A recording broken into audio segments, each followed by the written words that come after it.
सम्माननीय सभामुख महोदय, अहिले मेरो निर्वाचन क्षेत्र तनहुँ सँगसँगै देशैभरि बाढी पहिरोले आम नेपालीमा पुगेको दुःख कष्ट सँगसँगै बेचन झाको पक्राउले नेपालका ठुला भनिने नेताहरूमा आएको बेचैनीबारे व्यापक चासो छ। हिजो भर्खरै नेपालको उदीयमान अनुसन्धानमूलक प्रतिष्ठित अनलाइन पत्रिका उकालोमा अडियो टेप सहित एउटा विस्तृत लेख आएको छ। त्यसमा विश्वसनीय हालै 15 लाख रुपैयाँको पुरस्कार राशिबाट पुरस्कृत नेपालका प्रतिष्ठित विश्वसनीय पत्रकार देवेन्द्र भट्टराईले लामो बेलविस्तार पनि लेख्नु भएको छ। तत्कालीन प्रधानमन्त्री, उहाँको परिवार तर तत्कालीन गृह प्रशासनलाई सेटिङ गरेर क्याबिनेटबाटै निर्णय गराइकन जिउँदा नेपालीलाई नक्कली शरणार्थी बनाएर अमेरिका पठाउने प्रपञ्चबारे नेपाल प्रहरीमा अनुसन्धान जारी छ र यसमा अमेरिकाको शक्तिशाली federal bureau of investigation FBI मा पनि केस विचाराधीन छ। शुक्रबार राति बेचन पक्राउ पर्ने र शनिबार सरकार ढल्ने प्रपञ्च रचिनु यो एकदमै नेपाली जनताले चासोका रूपमा हेरेका छन्। यसमा उक्त आर्टिकल प्रति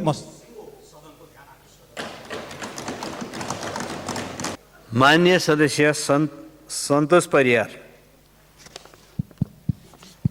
सम्माननीय सभामुख महोदय, नक्कली भुटानी शरणार्थी प्रकरणमा नाम जोडिए पनि 1 वर्ष अघि अदालतमा पेश गरेको अभियोग पत्रमा प्रतिवादी नबनाइएका बेचन झालाई जब वर्तमान सरकारले नियन्त्रणमा लियो त्यस पछाडि राजनीतिक बेचैनीहरू सुरु भयो। सम्माननीय सभामुख महोदय, त्यति बेला सरकारले अभियोग पत्र समेतमा नाम नराखेको बेचन झालाई जब सरकारले समात्यो त्यस पछाडि राजनीतिक रूपमा ठुलो चलखेल सुरु भयो। सुशासन र भ्रष्टाचारको विरुद्ध लागेको सरकारलाई विश्वासको मत फिर्ता लिएर आज जुन खेलको चलखेल भएको छ, म नेपाल सरकारलाई सामान्य सभामुख मार्फत अनुरोध गर्न चाहन्छु, बेचन झाहरूको त्यो केसलाई त्यो फाइललाई अगाडि बढाइयोस् र स्मरण गराउन चाहन्छु आगामी सरकारलाई पनि बेचन झाहरूले तपाईँलाई पनि चयन दिनेवाला छैनन्। धन्यवाद। माननीय सदस्य शेरबहादुर कुँवर। सम्माननीय सभामुख महोदय, हिजो अस्ति बाढी पहिरोबाट धेरै ठुलो धनजनको क्षति भएको छ। कति व्यक्तिहरूको मृत्यु भयो, कतिजना घाइते भए, कति बेपत्ता भए, तिनीहरूको यकिन जानकारी अहिलेसम्म आएको छैन र यो बाढी पहिरोबाट देशभरि के कति क्षति भयो यसको जानकारी सदन समक्ष सरकारको तर्फबाट जानकारी दिनु पर्यो। अहिलेसम्म सरकारले आफ्नो दायित्व पुरा गरेको छैन र तत्काल राहत दिने कुरामा के व्यवस्था गरिएको छ यो सदनलाई जानकारी चाहियो। धन्यवाद। माननीय सदस्य शान्ति विक।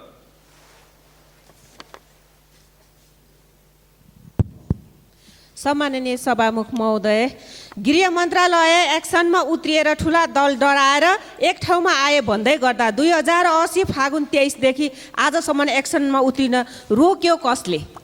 सहकारीको अर्बौं हिनामिना काण्डले फाइल खोल्ने भ्रमको सिरिज जनताको बीचमा अब रिलिज हुँदैन भन्ने कुरा अवगत रहोस्। सभामुख महोदय, 26 वर्षदेखि मैले चिनेको मेरो दलको नेता सम्माननीय पूर्व प्रधानमन्त्री शेरबहादुर देउवाज्यू आफूले दिएको वचनमा पूर्ण रूपमा प्रतिबद्धता, स्पष्टता, छल कपट नगर्ने, आफ्नो वचनको महत्त्व बुझ्ने, नैतिक मूल्य र सिद्धान्तमा आधारित निर्णय गर्ने इमान्दार व्यक्तिको रूपमा चिनेको छु। मलाई यो नाममाथि गर्व छ।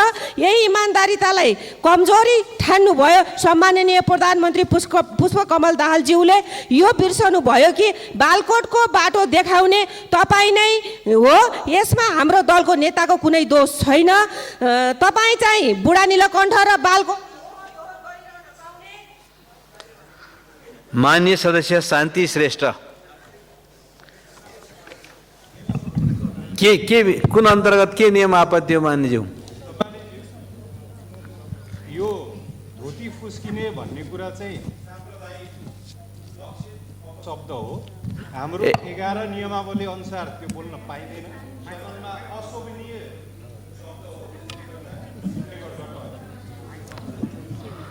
मान्य सदस्य आसन ग्रहण गरौँ।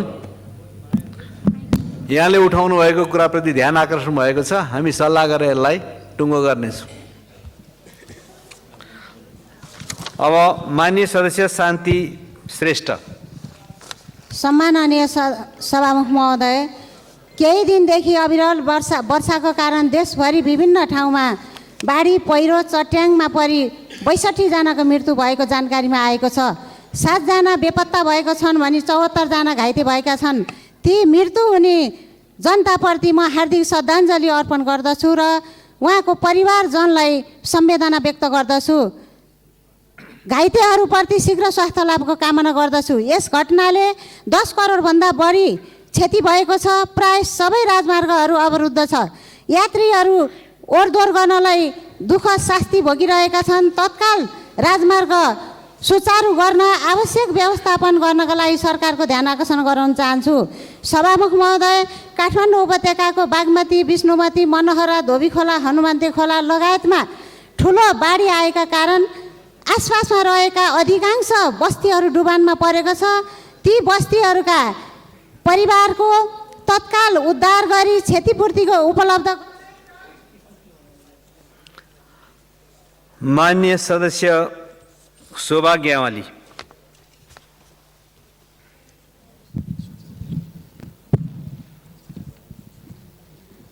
सम्मानीय सभामुख महोदय, देशभर आइरहेको वर्षाले गर्दा बाढी पहिरो र चट्याङबाट धेरै मानिसहरूको ज्यान गइरहेको छ। मृतकहरूप्रति श्रद्धाञ्जली तथा परिवारजनमा हार्दिक संवेदना प्रकट गर्न चाहन्छु। साथै घाइतेहरूको शीघ्र स्वास्थ्य लाभको कामना गर्दै निःशुल्क उपचार र क्षतिपूर्ति तथा राहतको व्यवस्थाका निम्ति सम्बन्धित पक्षको ध्यान आकर्षण गराउन चाहन्छु। सम्मानीय सभामुख महोदय, नेकपा एमाले लगायत अन्य दलहरूले यो सरकारलाई दिएको समर्थन फिर्ता लिएको छ। मन्त्रीहरू सरकारबाट बाहिरिनु भएको छ। यो अवस्थामा प्रधानमन्त्रीज्यूले राजीनामा नदिएर नाटकीय ढङ्गले अगाडि बढ्दै हुनुहुन्छ। सभामुख महोदय, छिटोभन्दा छिटो यो मुलुकको निकास दिनको निम्ति यो प्रधानमन्त्री लगायतका मन्त्रीज्यूहरूले राजीनामा दिनको निम्ति म हार्दिक अनुरोध गर्न चाहन्छु। हस्त धन्यवाद। माननीय सदस्य सन्तोष चालिसे।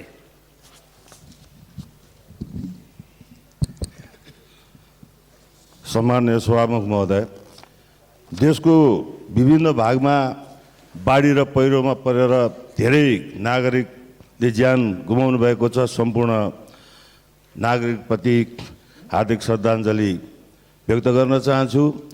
र बाढी र पहिरोको कारणले मुलुकका सम्पूर्ण सडकहरू अवरुद्ध भएका छन् र बाढी र पहिरोमा पर्ने नागरिकहरूको लागि, परिवारहरूको लागि सही ढङ्गको राहत र उद्धारको अहिले पनि व्यवस्था राम्रोसँग हुन नसकेको कुरा यहाँ जानकार गराउन चाहन्छु र सम्बन्धित निकायको ध्यान आकर्षण गर्न चाहन्छु।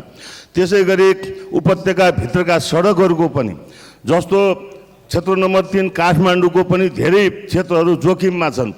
गागलफेदी, सुन्दरजल लगायतका, शिवपुरी लगायतका क्षेत्र जोखिममा छन् र त्यो ठाउँमा जानका लागि सडकहरूमा अहिले पनि 10औं किलोमिटर सडकमा 4वटा पुल पर्छ। सडक चाहिँ 14 मिटरको छ भने पुल चाहिँ 5 मिटरको छ। माननीय सदस्य सन्तोष परियार। सम्मानीय सभामुख महोदय, नक्कली भुटानी शरणार्थी प्रकरणमा नाम जोडिए पनि 1 वर्ष अघि अदालतमा पेश गरेको अभियोग पत्रमा प्रतिवादी नबनाइएका बेचन झालाई जब वर्तमान सरकारले नियन्त्रणमा लियो, त्यस पछाडि राजनीतिक बेचैनीहरू सुरु भयो। सम्मानीय सभामुख महोदय, त्यति बेला सरकारले अभियोगी पत्र समेतमा नाम नराखेको बेचन झालाई जब सरकारले समात्यो, त्यस पछाडि राजनीतिक रूपमा ठुलो चलखेल सुरु भयो। सुशासन र भ्रष्टाचारको विरुद्ध लागेको सरकारलाई विश्वासको मत फिर्ता लिएर आज जुन खेलको चलखेल भएको छ, म नेपाल सरकारलाई सम्मान्य सभामुख मार्फत अनुरोध गर्न चाहन्छु, बेचन झाहरूको त्यो केसलाई, त्यो फाइललाई अगाडि बढाइयोस् र स्मरण गराउन चाहन्छु आगामी सरकारलाई पनि बेचन झाहरूले तपाईँलाई पनि चयन दिनेवाला छैनन्। धन्यवाद। माननीय सदस्य सीता कुमारी राणा।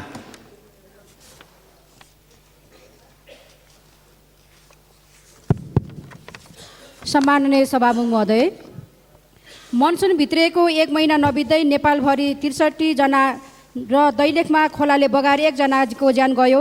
ज्यान गुमाउनेहरूलाई हार्दिक श्रद्धाञ्जली व्यक्त गर्न चाहन्छु। विपद जोखिम न्यूनीकरणको उपयुक्त योजना र रणनीति नभई सामान्यबाट संवेदनशील हुँदै सङ्कटपूर्ण अवस्थासम्म स्थिति सामना गर्नुपर्ने हुन्छ। तसर्थ यस्ता अवस्था नआओस् भन्ने तर्फ रणनीति सहित राम्रो तयारी हुनुपर्दछ। जोखिमका स्थानहरू पहिचान गरी ती क्षेत्रको लगत राख्ने, जोखिम देखे मानिसलाई सुरक्षित स्थानमा सार्न हुन सक्ने सम्भावित जोखिमको सूचना निरन्तर प्रवाह गर्ने, ती क्षेत्रको निरन्तर निगरानी बढाउने, जिल्ला र स्थानीय विपद व्यवस्थापन समितिलाई सक्रिय बनाउने जस्ता कार्यलाई कडाइका साथ पालना गराउनका निमित्त म यस गरिमामय सदन मार्फत स्थानीय प्रदेश र सङ्घ तिनै तहका सरकारलाई गम्भीर ध्यान आकर्षण गराउन चाहन्छु। धन्यवाद। माननीय सदस्य सपना राज भण्डारी। सम्माननीय सभामुखज्यू, पछिल्ला केही दिन यता मनसुनी वर्षाका कारण देशका विभिन्न भागमा बाढी पहिरोले जनजीवन अस्तव्यस्त बनेको छ, जनधनको क्षति भएको छ। बाढी पहिरोमा परि ज्यान गुमाउनेहरूप्रति श्रद्धाञ्जली अर्पण गर्दछु। घरबास बगाएर डुबानमा परेर दुःख भएकाहरूको तत्काल उद्धार गरियोस्। काठमाडौँ उपत्यकाका केही स्थानहरू पनि जलमग्न भई सर्वसाधारणले दुःख कष्ट बेहोर्नु परेको छ। खोला नदी किनारमा जोखिम बढेको छ। यहाँका खोला नदीहरू सहरका बस्तीहरूमा पसेका होइनन्। सहर बस्तीहरू खोला नदी नाला बग्नुपर्ने ठाउँमा ठडिँदा डुबानमा पर्ने बगाउने गरेको छ। सो समस्या हल गर्नका लागि तिनै तहका सरकारहरूले मिलेर दीर्घकालीन समाधानको खोजी गर्न ढिला नगरोस्। सबै सचेत बनौँ भनी म सभामुख मार्फत सरकारको ध्यान आकर्षण गर्न चाहन्छु। धन्यवाद। जय नेपाल। माननीय सदस्य सम्झना थपलिया। सम्माननीय सभामुख महोदय, हुलाकी राजमार्ग अन्तर्गत सिरा धनुषा जिल्लामा जोड्ने कमला नदीको पुलको निर्माण कार्य सम्पन्न भयो। प्रयोगमा आउन नपाउँदै 2078 असार 17 गते सो पुल भासियो र भत्कियो। पुल भासिएको कारण समग्र हुलाकी राजमार्ग नै उपयोगमा आउन सकेन। कमला नदीको बाढीमा ज्यान जोखिममा राखेर धनुषा र सिराका नागरिकहरू वारिपारी गरिरहेका छन्। डिजाइन इस्टिमेट गलत हुनु र गुणस्तर निर्माण कार्य हुनु नै पुल भासिनु र भत्किनुको मुख्य कारण हो। तर सरकारले गलत डिजाइन गर्ने निर्माण व्यवसायीलाई कुनै कारबाही भएन, क्षमादान दियो। जस्तो सुकै नक्कली काम गर्दा पनि कारबाही नहुने नजिर बसेको छ। पुल भासिएपछि 4 वटा मन्त्रीहरू क्रमशः अनुगमन र निरीक्षणमा जानुभयो। धनुषा र सिराका जनताहरूले कमर पानीमा ओहोरदोहोर गरेको दृश्य देखेर मन्त्रीहरूले 6 महिनाभित्र पुल निर्माण सम्पन्न गर्ने भन्ने कुरा जनतालाई आश्वासन दिनुभयो, तर त्यो झुटको पुलिन्दा भयो, साबित भयो। माननीय सदस्य सरस्वती बजिमय।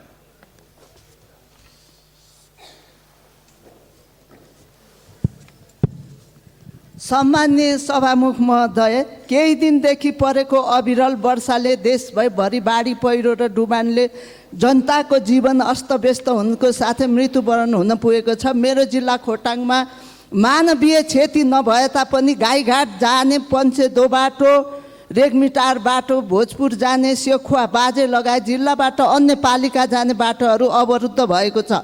सभामुख मार्फत यस्ता प्रकोपहरूबाट बच्न सम्बन्धित निकायले ध्यान दियोस् भनी माग गर्दछु। सभामुख महोदय, स्कुटरको ब्रेक सुमा लुकाएर ल्याएका 61 किलो सुन र भेपमा लुकाएर ल्याइएको 9.5 किलो सहितको सुन तस्करीको अनुसन्धान गर्न पूर्व न्यायाधीशको नेतृत्वका गठित आयोगले बुझाएको प्रतिवेदन कता गयो? प्रश्न सोध्न चाहन्छु। आयोगको प्रतिवेदन सार्वजनिक नगरी आरोपितलाई उन्मुक्ति दिनु उचित हुन्छ, नत्र यो आयोग केको लागि? धन्यवाद। माननीय सदस्य सहराज अहमद फारूकी। सम्माननीय सभामुख महोदय, नेकपा एमाले र नेपाली कांग्रेस बीच सहमतिका साथै एमाले संसदीय दलका नेता आदरणीय केपी शर्मा ओलीजीको नेतृत्वमा नयाँ राष्ट्रिय सरकार निर्माणको अभियानलाई अरू पार्टीले पनि समर्थन र सहयोग गर्नुभएकोमा हार्दिक स्वागत र धन्यवाद दिन चाहन्छु। साथै राष्ट्रिय सहमतिको सरकार निर्माणका लागि सम्माननीय प्रधानमन्त्रीजीले मार्ग प्रशस्त गर्नका लागि हार्दिक अनुरोध गर्दछु। सभामुख महोदय, यो सहकार र सहमति के को लागि? मुलुकको समस्या समाधानका लागि, जनतामा विश्वास र सुशासन अनुभूतिका लागि, देशका आर्थिक स्थिति सबलीकरणका लागि, देश समृद्धि विकासमा जानका लागि, उच्च मनोबलका साथ काम गर्न राष्ट्र सेवक कर्मचारीहरूका लागि, अन्तर्राष्ट्रिय जनतामा विश्वास बढाउनका लागि सभामुख महोदय आदरणीय केपी शर्मा ओलीजीको नेतृत्वमा देश र विदेशमा राहत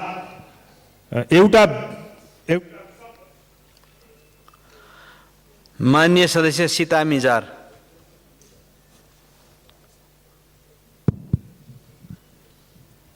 सम्मानीय सभामुख महोदय, अविरल वर्षाका कारण देशका विभिन्न ठाउँमा आएको बाढी पहिरोमा परि ज्यान गुमाउनेहरूप्रति हार्दिक श्रद्धाञ्जली व्यक्त गर्दै घाइतेहरूको शीघ्र स्वास्थ्य लाभको कामना सहित राहत उद्धार र पुनर्स्थापनाका लागि विशेष ध्यान दिन सरकारको ध्यान आकर्षण गराउन चाहन्छु। सम्मानीय सभामुख महोदय, यो वर्षमा बाढी पहिरोमा कारण जुनसुकै बेला पनि ठुला साना तथा एवं सडक अवरुद्ध हुन सक्ने भएको कारणले त्यस इमर्जेन्सी उपचारको लागि राजधानी लगायत विभिन्न सुविधा सम्पन्न ठाउँमा अस्पतालमा लैजाने क्रममा समयमा उपचार नपाएर थुप्रै व्यक्तिले अकालमै ज्यान गुमाउनु पर्ने अवस्था आउन सक्छ।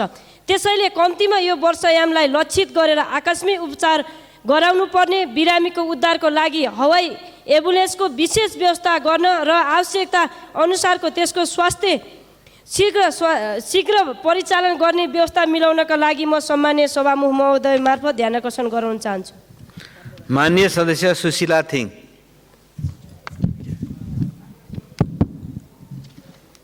सम्मानीय सभामुख महोदय, सर्वप्रथम म अविरल वर्षाको कारण बाढी पहिरोमा परि दिवंगत हुनुभएका दिवंगत आत्माहरूप्रति हार्दिक श्रद्धाञ्जली अर्पण गर्दै घाइतेहरूप्रति शीघ्र स्वास्थ्य लाभको कामना गर्दै मृतक तथा घाइतेहरूको परिवारलाई उचित राहतको व्यवस्था गरियोस् भनी नेपाल सरकारसँग जोडदार माग गर्दछु। सम्मानीय सभामुख महोदय, हुन त म हिन्दू नारी होइन, तर आज म राष्ट्रिय परिचय पत्र बनाउने क्रममा फोटो खिच्दा विवाहित हिन्दू नारीको सौभाग्य स्वरूप लगाइने सिन्दुर पुस्ने र पोते खोल्न लगाउने कार्य हिन्दू संस्कृतिमाथिको दावा हो भन्न चाहन्छु र यसरी विवाहित हिन्दू नारीको स्पिरिटमा चोट पर्ने गरी हिन्दू संस्कृतिको पहिचान मेटिने गरी राष्ट्रिय परिचय पत्र बनाउने कार्यको घोर भत्सना गर्न चाहन्छु। तसर्थ राष्ट्रिय परिचय पत्र बनाउने क्रममा फोटो खिच्दा विवाहित हिन्दू नारीको सिन्दुर पुस्ने र पोते खोल्न लगाउने कार्य तत्काल बन्द गरियोस् भनी नेपाल सरकारको ध्यान आकर्षण गराउन चाहन्छु। धन्यवाद। माननीय सदस्य सुशीला सिरपाली ठकुरी।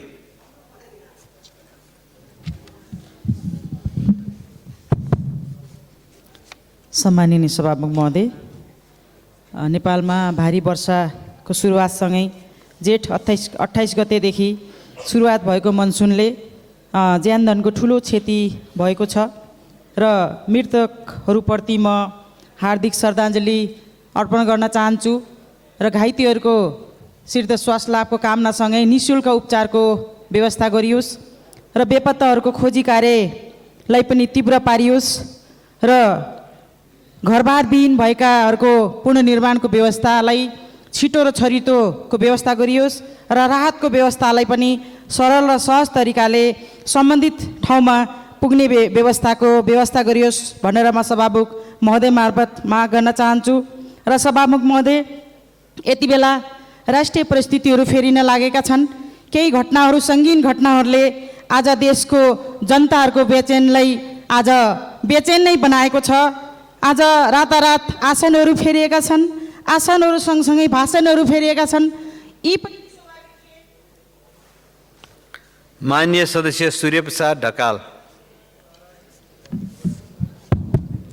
सम्माननीय सभामुख महोदय, जब देशमा समस्या देखिन्छ तब देशका ठुला राजनीतिक दलहरू एक भएर समस्या समाधान गरेको इतिहास हामीसँग छ।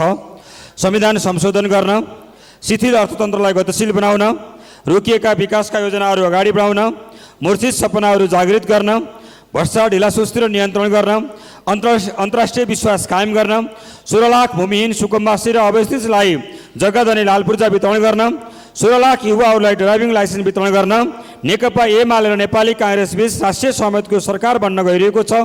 32 को जादुमय अङ्कले काम गर्न छोडेकोले प्रधानमन्त्रीज्यूलाई तत्काल राजीनामा दिई मार्ग प्रशस्त गर्नको लागि जोरदार माग गर्दछु।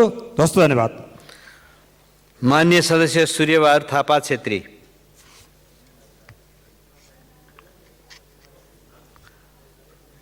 माननीय सदस्य सूर्यबहादुर थापा छेत्री।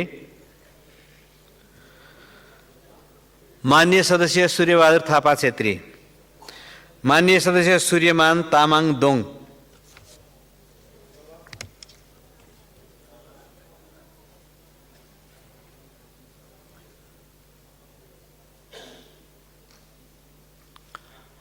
माइक के बाद से हेरूं ते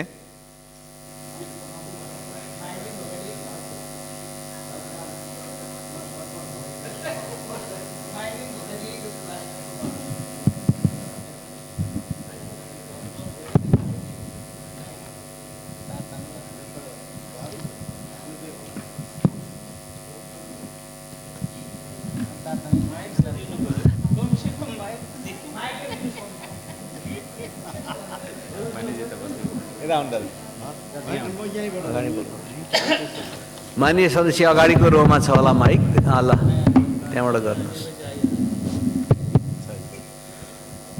सम्माननीय सभामुख महोदय, काभ्रे जिल्लाको यो वर्षको बर्सातले काभ्रे जिल्ला रोसी 11 को जलिमाया रुजल र सीता रुजलको लगायतका देशभरिको जो यो बर्सातको कारणले मृत्यु भएका मृतकहरूप्रति श्रद्धाञ्जली व्यक्त गर्न चाहन्छु र तत्काल ती समस्याहरूको बारेमा ती व्यवस्थापनको लागि सबैसँग आग्रह गर्न चाहन्छु। सँगै यति बेला राजनीतिक बदलिएको छ, राजनीतिक व्यवस्था छलफल बहसमा फरक हुन आएको छ। सभामुख महोदय, यति बेला साथीहरूले नैतिकताको ठुलो कुरो उठाइरहनु भएको छ, तर यति बेला मान्छे बाढी पहिरोले जनता डुवानमा परिरहेको छ। यही बेला सरकारलाई कमजोर बनाएर अनि फेरि नैतिकताको प्रश्न उठाइरहनु कति स्वाभाविक हुन्छ। सभामुख महोदय, यी विषयप्रति सबै गम्भीर ध्यान आकर्षण गर्न चाहन्छु। हस्त धन्यवाद। माननीय सदस्य सञ्जय कुमार गौतम। सम्माननीय सभामुख महोदय, जिल्लाको सदरमुकाम गुलेरियालाई नेपालगञ्ज बजारसँग जोड्ने गुलेरिया नेपालगञ्ज सडकको स्तर उन्नतिको कार्य भइरहेको छ, तर बजेट अभावका कारणले त्यसले गति लिन सकेको छैन। सम्माननीय सभामुख महोदय, यो बाटो सदरमुकामसँग जोड्ने बाटो एकदमै महत्त्वपूर्ण छ। त्यहाँको आर्थिक समृद्धिको लागि, विकासको लागि आवश्यक छ तत्काल बजेटको व्यवस्था होस्, थप बजेटको व्यवस्था होस्। र यो बाटोलाई कैलालीको टिकापुरसम्म लैजाने कार्ययोजना थियो, त्यो यो वर्षको बजेटमा विनियोजन भएन। यसले वैकल्पिक राजमार्गको स्वरूप ग्रहण गर्दै गरेको भएर यो एकदमै महत्त्वपूर्ण छ, यसमा सरकारको ध्यान जाओस्। धन्यवाद। माननीय सदस्य हितराज पाण्डे। सम्मानीय सभामुखज्यू, गोर्खा जिल्लाको च्याङ्लीमा कृषि क्याम्पसको पढाइ आगामी शैक्षिक वर्षदेखि सुरु गर्ने व्यवस्थाको लागि सरकारको ध्यान आकर्षण गराउँदछु। सदनमा नैतिकताबारे विषय उठिरहेको सुनिएको छ। मध्यरातमा संसदका दुई ठुला दलका बीच के सहमति भएको, त्यो नेपाली जनतालाई जानकारी गराउने विषय नैतिकताभित्र पर्दैन। म सम्मानीय सभामुखज्यू मार्फत प्रश्न सोध्न चाहन्छु। संविधानलाई पालना गर्नु, संविधान अनुसार नै विश्वासको मत माग गर्नु के नैतिकता भन्दा बाहिरको विषयवस्तु हो र? धन्यवाद। माननीय सदस्य ज्ञानु बस्नेत सुवेदी।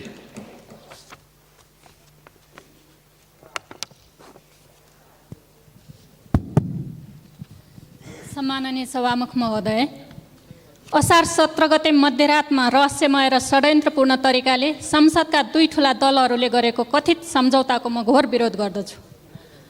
उहाँहरूको सम्झौताको लिखित कपी अहिलेसम्म गुपचुप नै छ, तर बाहिर आए जस्तो नै हो भने यो अत्यन्त प्रतिगामी र जनविरोधी रहेको मेरो बुझाइ छ।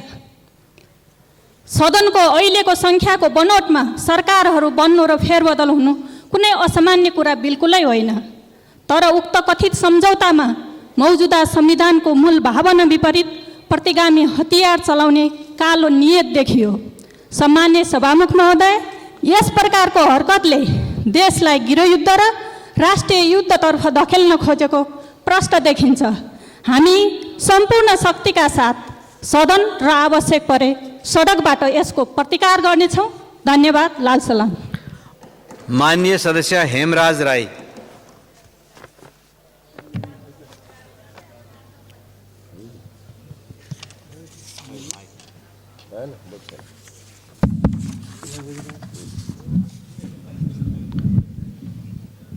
सम्माननीय सभामुख महोदय, अविरल वर्षाको कारण देशव्यापी रूपमा भइरहेको धनजनको क्षतिप्रति गम्भीर चिन्ता प्रकट गर्दछु। सबै मृतकप्रति भावपूर्ण श्रद्धाञ्जली अर्पण गर्दै शोक सन्तप्त परिवारजनमा हार्दिक संवेदना ज्ञापन गर्दछु। बाढी, पहिरो र डुबानबाट घरबार विहीन हुन पुगेका जनतालाई आवश्यक गाँसबास र सुरक्षा प्रदान गर्न साथै घाइतेको यथोचित उपचार गर्न सरकारसँग जोरदार माग गर्दछु।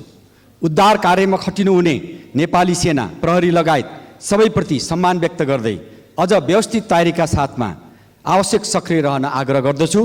राष्ट्रव्यापी भएको जनधनको क्षतिबारे सरकारले अविलम्ब सदनलाई जानकारी गराउन माग गर्दछु।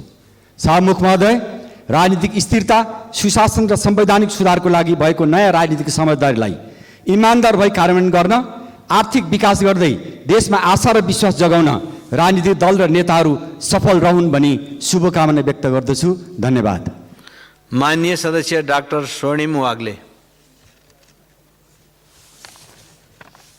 सम्माननीय सभामुख महोदय, अहिले मेरो निर्वाचन क्षेत्र तनहुँ सँगसँगै देशैभरि बाढी पहिरोले आम नेपालीमा पुगेको दुःख कष्ट सँगसँगै बेचन झाको पक्राउले नेपालका ठुला भनिने नेताहरूमा आएको बेचैनीबारे व्यापक चासो छ।